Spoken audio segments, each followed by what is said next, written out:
अस्सलाम वालेकुम। आज का हमारे पास जो नेक्स्ट टॉपिक है हाइपर सेंसिटिविटी, उसे ही हम कैरी करेंगे और उसकी थर्ड टाइप को हम डिस्कस करेंगे। सही है। टाइप 3 हाइपर सेंसिटिविटी को हम नाम देते हैं immune mediated complex hyper sensitivity का। सही है। Immune mediated complex hyper sensitivity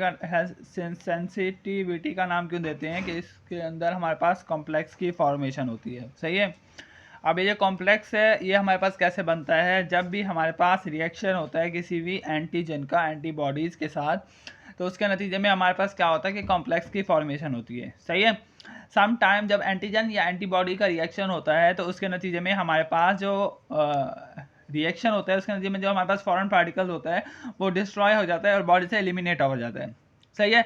लेकिन कुछ सिचुएशंस के अंदर ऐसा होता है कि वो हमारे पास जो एंटीजन है वो बॉडी से एलिमिनेट नहीं हो पाता। सही है। और एक्यूमुलेट हो जाता है किसके अंदर, ब्लड वेसल्स के अंदर, और माइक्रोफेजेस उन्हें डिस्ट्रॉय नहीं कर पाते। सही है। और वो डिपॉजिट हो जाता है किसके अंदर, टिश्यूज़ वगैरह के अंदर वो डिपॉजिट होना शुरू हो जाता है। सही है। अब ये जो फॉर्मेशन है किसकी, इम्यून कॉम्प्लेक्स की, ये 3 स्टेप्स के ऊपर हमारे पास डिपेंड करती है। पहला है हमारे पास फॉर्मेशन ऑफ इम्यून कॉम्प्लेक्स, दूसरा है हमारे पास डिपोजिशन ऑफ इम्यून कॉम्प्लेक्स, और तीसरा है immune complex mediated cell injury और इन्फेक्शन। अब इन तीनों स्टेप्स को हम बारी बारी डिस्कस करते हैं।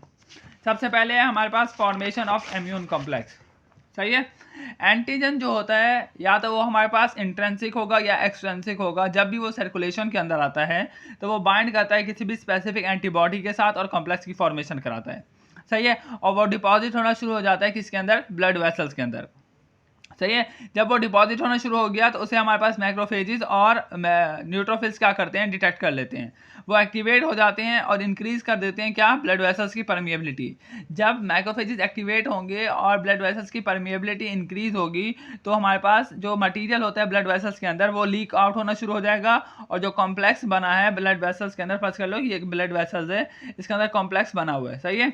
लेकिन जब इसकी परमिएबिलिटी इंक्रीज होगी तो ये ब्लड वेसल्स यहाँ से लीक आउट होकर टिश्यूज़ वगैरह के अंदर क्या होना शुरू हो जाएगा, एक्यूमुलेट होना शुरू हो जाएगा। सही है। इस कॉम्प्लेक्स के साथ साथ हमारे पास दूसरे केमिकल्स भी लीक आउट होना शुरू हो जाते हैं। अगर तो हमारे पास किसी भी कॉम्प्लेक्स की वजह से ब्लड वेसल्स की इंजरी हो रही है तो उसे हम नाम देते हैं वेस्क्यूलाइटिस का। सही है। ये टर्म हम यूज़ करते हैं जब भी हमारे पास ब्लड वेसल्स की इंजरी होती है किसी भी कॉम्प्लेक्स की वजह से, तो उसे हम क्या नाम देंगे, वेस्क्यूलाइटिस का। अब जब भी हमारे पास वेजो एक्टिव केमिकल जो कि डिस्ट्रॉय करते हैं किसको, वेसल्स को, और कॉम्प्लेक्स जब डिस्ट्रॉय हो जाएगी हमारे पास ब्लड वेसल तो हमारे पास जो कॉम्प्लेक्स होता है वो रीच करेगा टिश्यू के अंदर और बाइंड करेगा मास्ट सेल के साथ और रिलीज करेगा क्या, हिस्टामिन। सही है। जब हिस्टामिन रिलीज होगा तो उसके नतीजे में हमारे पास डिफरेंट प्रोटीन्स एक्टिवेट होती हैं।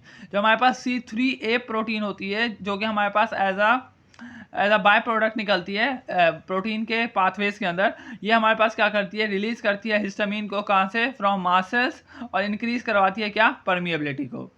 C5A क्या होता है, ये हमारे पास क्या काम करता है, ये कीमो अट्रैक्टेंट के तौर पर काम करता है और ये अट्रैक्ट करेगा न्यूट्रोफिल्स को और फैगोसाइटिक सेल्स को कि वो क्या करें, रिलीज करें क्या, लाइसोजाइमल एंजाइम, और इन्फ्लेमेशन क्या करे वहाँ पे अक्कर हो जाए, इन्फ्लेमेशन वहाँ पे हो जाए।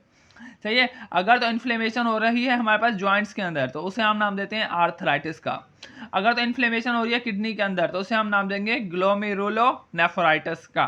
सही है। ये हमारे पास जो टर्म है ये हमारे पास immune mediated complex hyper sensitivity की है, तो इसकी जो एग्जांपल होगी वो भी वैसे ही होगी। सही है। एग्जाम्पल के अंदर आता है हमारे पास पोस्ट स्ट्रेप्टोकोकल ग्लोमेरुलोनेफ्राइटिस इन्फेक्शन जो होता है वो किडनी के अंदर होता है, ये हमारे पास बैक्टीरिया कॉज करवाता है।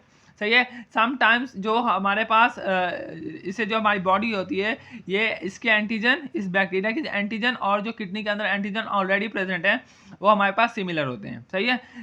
समटाइम जब हमारे पास ये इन्फेक्शन ख़त्म हो जाता है तो हमारी जो बॉडी होती है वो इस जो कि किडनी के एंटीजन है उसे एज अ बैक्टीरियल एंटीजन क्या करती है, डिटेक्ट करती है और अपनी ही किडनी को क्या करना शुरू कर देती है, डिस्ट्रॉय करना शुरू हो जाती है। सही है।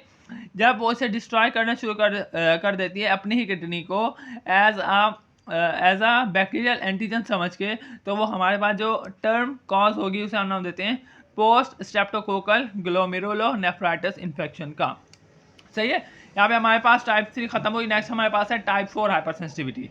टाइप 4 हाइपर सेंसिटिविटी को हम नाम देते हैं सेल मीडिएटेड हाइपर सेंसिटिविटी या डिलेड टाइप हाइपर सेंसिटिविटी का। सही है। इसके अंदर हमारे पास दो तरह के सेल्स इन्वॉल्व होते हैं, एक होता है CD4 टी सेल्स और एक होता है CD8 टी सेल्स। सही है। और इनका जो एक्शन होता है ये क्या करते हैं, क्लीन करते हैं किसको, एंटीजन को। अब जो CD4 का जो एक्शन है वो क्या है, हमारे पास डिलेड एक्शन है इसका, और ये एक्टिवेट करवाता है न्यूट्रोफिल्स को और मैक्रोफेजिस को। जो CD8 है ये हमारे पास क्या करेगा, डायरेक्ट इसकी साइटोटॉक्सिक इफेक्ट है। सही है। ये इट सेल्फ इन्वॉल्व होता है किसके अंदर, रिस्पॉन्स के अंदर, और रिकॉग्नाइज करेगा, डिटेक्ट करेगा और डायरेक्ट क्लीन कर देगा किसको, एंटीजन को।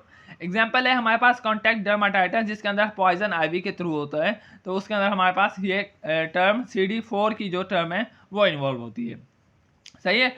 यहाँ पे हमारे पास आता है कि डेंड्राइटिक सेल्स जो होते हैं आर एंटीजन रिप्रेजेंटिंग सेल। सही। जो डेंड्राइटिक सेल्स होते हैं वो हमारे पास एंटीजन रिप्रेजेंटिंग सेल्स होते हैं। वो क्या करते हैं, रैप करते हैं एंटीजन को और उसे रीच करके ले जाते हैं कहाँ पे, टी सेल्स के ऊपर। सही है। एंटीजन कहाँ पहुँच गया, टी सेल्स के ऊपर।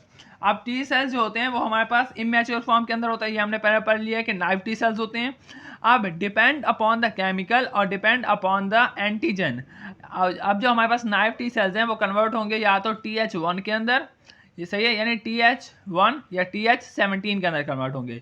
ये डिपेंड किसके ऊपर करता है, ये हमारे पास डिपेंड करता है केमिकल के ऊपर और टाइप ऑफ एंटीजन के ऊपर। सही है। अगर हमारे पास इंटरल्यूकन 12 रिलीज हो रहा है किसके थ्रू, एंटीजन के थ्रू, तो नाइव टी सेल्स जो होते हैं वो कन्वर्ट होंगे TH1 के अंदर।